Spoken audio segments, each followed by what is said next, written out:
ఎన్టీఆర్ జిల్లా రెడ్డిగూడెంలో అకాల వర్షానికి ధాన్యం పూర్తిగా తడిచిపోవడం రైతులను తీవ్ర ఆందోళనకు గురిచేస్తోంది. సొసైటీ వద్ద ఏర్పాటు చేసిన కొనుగోలు కేంద్రంలో గత 15 రోజులుగా ధాన్యం బస్తాలు ఉంచినా కొనుగోళ్లు చేయలేదని రైతులు వాపోయారు.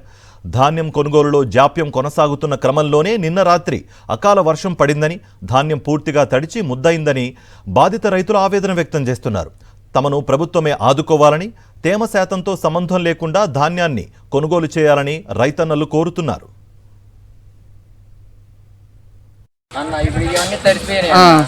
ఈ ఒడ్లు మరి ఏం చేస్తారో గవర్నమెంట్ కొంచెం దీన్ని దృష్టిలో పెట్టుకొని కొంచెం పరిష్కారం చేయాలని కోరుకుంటున్నాం. రైతులందరూ కూడా అదే కోరుకుంటున్నారు. ఇక్కడే కాకుండా అక్కడ కూడా 200 బస్తాలు తడిచిపోయింది. Hyderabad Narayanguda YMCA HP petrol bunk వద్ద అగ్ని ప్రమాదం చోటు చేసుకుంది. ఓ ఆటోలో గ్యాస్ ఫిల్ చేస్తుండగా ఒక్కసారిగా మంటలు చెలరేగాయి. పక్కనే ఉన్న మరో ఆటోకు మంటలు వ్యాపించడంతో ప్రమాదంలో 2 ఆటోలు పూర్తిగా దగ్ధమైపోయాయి.